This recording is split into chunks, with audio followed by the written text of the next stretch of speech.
Mapagpalang pagbati po sa ating manonood. Welcome back po sa ating channel. Nako, mayroon daw dawit dito na ex-judge pero ngayon nasa PSO na daw. Bilyonaryo na rin siguro tong ex-judge na to. Alamin natin kung sino to. Pero bago po yan, please like, share, and subscribe and click the notification bell para updated ka sa tuwing mag-upload po tayo ng bagong mga videos, pati na din dito sa channel ni Bilyonaryo News Channel. And let's go! Ilang miyembro ng judiciary ang iniimbestigahan na ng Korte Suprema dahil sa pagkakasangkot umano sa missing Sabongeros case ayon kay Justice Secretary Boying Remulla. Yan at iba pa sa agenda report ni Joash Malimban live mula sa Quezon City. So Joash, ano na ang latest dito sa missing Sabongeros mystery? Oo, Corina, katatapos lang ng panayam natin kaya Dondon Patidongan o alias Totoy at inilahad niya nga na mayroon isang retired judge na dawit dito sa missing Sabongeros case. Sabi niya itong retired judge na ito nasa PCSO na ngayon at nagsisilbi raw na tagalakad ni Mr. Atong Ang patungkol sa mga kinasasangkutan nitong kaso. Kanina kinumpirma ni Secretary Remulla na nagkaroon na rin ng pag-uusap sa pagitan ng DOJ at ng Supreme Court kaya may ilang mga miyembro raw ng judiciary na currently under investigation patungkol sa mga kasong ito. Ito kasi si Mr. Atong Ang, mayroong isang tagalakad to, isang opisyal, isang ex-judge na nasa PCSO ngayon. Siya yung tagalakad ng mga judge, mga piskal. Madami ng pangalan yung nauungkat nito, no? Kaya dapat bigyan talaga to ng proteksyon. At sana maumpisa na talaga yung pandinig dito. Actually, gaya na nasabi ko sa nakaraang videos natin na naumpisahan naman na to ni Senator Bato de la Rosa, yung pinaka-chairman dun sa Senado. Siya yung may hawak ng kaso na to. Sana magharap-harap sila kasama tong si itong pinaka whistleblower natin na si alias Totoy. Para na sa ganon, talagang doon makikita talaga yung mga sagutan nila, pati yung mga ebidensya na dapat ilahad. Yun talaga yung magiging matibay doon, yung pinaka-ebidensya. At paano niya mai-explain kung may katotohanan talaga ang lahat ng kanyang sinasabi. Sana dinadala niya sa ibang bansa, doon niya kinakausap yan. Ganon katindi ang power ni Mr. Atong Ang. Bukod pa dyan, isa rin sa mga bagong revelation ni Patidongan yung mayroon daw ibinibigay sa kanya o ibinigay sa kanya na isang peking passport si Ang noong panahon ng kainitan noong issue dito sa missing Sabongeros. Isa pa yan, yung peking passport na yan, baka naman na hindi peki yan, galing talaga dun yan sa sa government natin na may nakakapagpuslit na naman. Sana wag naman, no? Kasi kung ginagawa lang yan, tiyak mahuhuli yun eh. So sana hindi talaga doon galing. Pero para sa akin, baka doon nga galing. Kaya dapat imbestigahan din to sa DFA. Mayroon akong peking passport. Nakarating ako ng Singapore, Cambodia, Europe. Gamit ko yung peking passport na pinagawa ni Mr. Atong Ang. Pinapatago na ako, gawa ng yung time na yun ni General Elicros, hinahunting niya na ako noon yung time na yun. Wala pang opisyal na pahayag patungkol dito ang kampo ni Ang, pero ayon kay Patidongan, hinihintay na lamang nila na mabuo itong kanilang mga hawak na statement nang sa gayon mas maging solid yung kanilang ipapasa na affidavit laban kay Ang. Pati na rin dun sa iba pang mga high-profile personalities katulad ng mga sinabi ni PNP Chief General Torre kanina na 15 na police officials na kasalukuyan ay nasa restrictive custody ng PNP.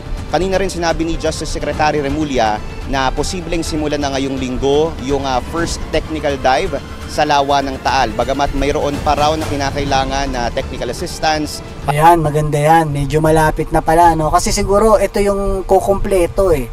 Importante kasi na masisid nila yung ilalim ng Taal Lake para makita talaga kung nandun yung, kung may mga buto ron. tiyak maraming boto, tiyak yan, didinggin na agad tong kaso na to kasi medyo positive na yun eh. Yung sinabi niya may ebidensyang katotohanan na agad eh. Kaya magtutuloy-tuloy na to. Pati na rin yung malawakang mapping system sa ilalim ng lawa ng Taal, pangungunahan at sisimulan na raw ito ng Philippine Coast Guard at ng Philippine Navy. Corina. So Joash, ilan lang ba ang ex-justice na nasa PCSO? Bakit hindi pa pangalanan? Tama. Ito ba'y advice ng kanilang abogado? Pwede rin, no? Pag nandun na lang at inilahad kung sino yon, sigurado bibigyan ng summon para ipatawag yon sa hearing. So, dapat ganon. Ito, magandang panoorin mga kababayan, no? Kasi talagang sana manaig ang batas dito. Dito natin masusubukan ngayon yung ganda ng gobyerno natin at yung patas na pag-aakusa rito sa kaso na to. O Corina, kinukonfirm pa rin natin kung ilang mga judge ba yung nandito sa PCSO ngayon. Pero katulad nung sinabi ni Patidongan kanina sa amin, maaari raw kasi na masubjudice at mapangunahan niya yung DOJ pati na rin itong PNP kung isisiwalat niya na ngayon yung pangalan ng mga personalidad na ito. Ang sabi niya na lang, abangan na lang daw namin yung mga ilalantad ng PNP at ng DOJ na mga pangalan, oras na mabuo itong mga statements at mas maging solid na yung case build-up dito sa mga kaso ng missing Sabongeros. So ganon din ba ang kaso sa pagpapangalan sa mga umano'y sangkot sa NBI? Speaking of NBI, Corina, sinabi ni Patidongan kanina na iparating namin yung sinabi ni NBI Director Jaime Santiago na pangalanan niya yung mga personalidad sa NBI. Paglilinaw ni Patidongan, wala naman daw siyang sinabi na may sangkot na mga NBI personalities. Ang sabi pa nga niya, attribution kasi ni NBI Director Santiago na sa kanya raw nanggaling ang naratibong ito. Ang kanyang depensa, galing daw ito kay Mr. Atong Ang para daw guluhin yung naratibo o yung kwento ng missing Sabongeros. Pero kanyang paglilinaw, gaya ng sabi ko kanina, wala raw siyang sinabi na may dawit daw na mga NBI personalities sa missing Sabongeros. Corina. Ayun, okay. At huling tanong, si alias Brown ba ay nagkausap na sila ni alias Totoy? Oo, Corina, sinabi yan kanina ni Patidongan ni alias Totoy na nagkausap na nga raw sila ni alias Brown o ni Alan Bantiles. Yung si Alan Bantiles alias Brown, magkukumpare yan sila alias Totoy, si Atong Ang at saka ito nga si Mr. Brown. Kaya siguro nagkakaroon ng laglagan din at hindi na rin nagkakasundo-sundo siguro sa mga business nila yan. Ang sabi niya ay magpa-file daw sometime this week si Bantiles o si alias Brown ng kanyang counter affidavit laban kay Mr. Atong Ang dahil nga raw sa pagdadawit ng kanyang pangalan. Kinagulat na nga lang daw nila noong nadawit itong pangalan ni Mr. Brown sa isinampang kaso o reklamo ni Mr. Atong Ang nitong nakaraang linggo dahil kasi gaya na sa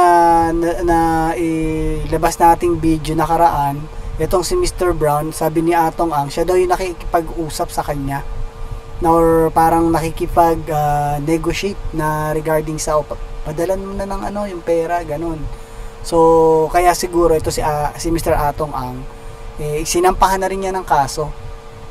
Magkukumpare nga raw sila at hindi niya alam kung nagkaroon ba ng conflict o pag-aaway sa pagitan ni Bantiles at ni Mr. Atong Ang kung bakit siya isinali dun sa isinampang affidavit laban sa kanilang dalawa ni Patidongan. Corina. Maraming salamat, George Malimba. Nag-uulat lang. Okay, alright. Hanggang dito na lang muna po. At nagpapasalamat po ako muli sa lahat ng mga bagong subscriber. Shout out po sa inyong lahat. Mabuhay po kayo. And God bless. At kung kayo naman po umabot sa panonood hanggang dito, ano po masasabi nyo sa napanood natin? Comment down below po kayo at pag-usapan po natin yan, no? Maraming salamat po talaga sa nag-like na rin at sana ma-share po ito para maikalat pa ni YouTube channel yung mga ganitong klaseng balita hanggang sa makarating sa ating mga OFW, no? Ito po muli si Tio Paeng ang nagsasabing life is short, be happy and world peace. Maraming salamat po.